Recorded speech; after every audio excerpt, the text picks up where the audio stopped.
ओम शांति। हाँ जी, प्रश्न है क्या सतयुग की स्थापना हो रही है? हाँ जी, 100% सतयुग की स्थापना हो रही है, क्योंकि बहुत सारी आत्माएं एक ही चीज पर वर्क कर रही हैं कि मैं आत्मा हूँ, मैं जागृत आत्मा हूँ और मैं परम पिता परमात्मा के साथ कंबाइंड हूँ। इस स्मृति में वो एक्ट करती हैं। जब इस स्मृति में एक्ट होता है तो वो जो एक्शन है बहुत ही सुंदर होता है, क्योंकि स्मृति का ही सारा खेल है। जैसे बटन दबाने पर लाइट आ जाती है, ऐसे ही आत्मा की स्मृति का बटन ऑन करने पर अज्ञान रूपी अंधकार भाग जाता है और ज्ञान रूपी प्रकाश आ जाता है।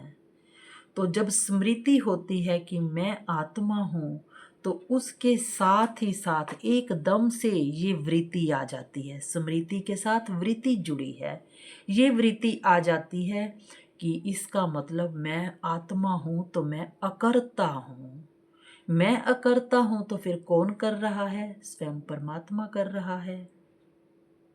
मैं तो इस ड्रामा में केवल निमित्त मात्र हूँ, करण करावनहार वो है। फिर जब ये वृत्ति आती है, व्यवहार में ये सब कुछ आता है, दृष्टि बदल जाती है कि मैं आत्मा हूँ तो बाकी सब भी आत्मा हैं, तो सब एक समान है। आत्मा आत्मा जिसको संतों ने कहा है, जोत से जोत जगा लो साजन, जोत से जोत जगा लो बहनों। तो यही जोत है कि मैं आत्मा वो भी आत्मा, मैं भी कुछ नहीं करता वो भी कुछ नहीं करता, परमात्मा करवा रहा है दोनों के से। तो कोई ईगो की बात ही नहीं, अहंकार छूट जाता है, अहंकार गिर जाता है, मैंपन मेल्ट होने लगता है। तो भाई भाई की दृष्टि आती है। जब भाई भाई की दृष्टि आती है तो फिर कृति कैसी होगी?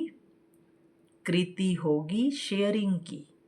जब वो आत्मा मैं आत्मा भाई भाई, तो फिर व्यवहार क्या होगा? शेयरिंग, कि किसी ने कुछ दिया, किसी ने कुछ लिया, किसी ने कुछ दिया, किसी ने कुछ लिया। शेयरिंग जैसा मधुबन में होता है, माउंट आबू में हम देखते हैं कि कोई पैसा नहीं देना पड़ता, बस सामान की शेयरिंग हो रही है।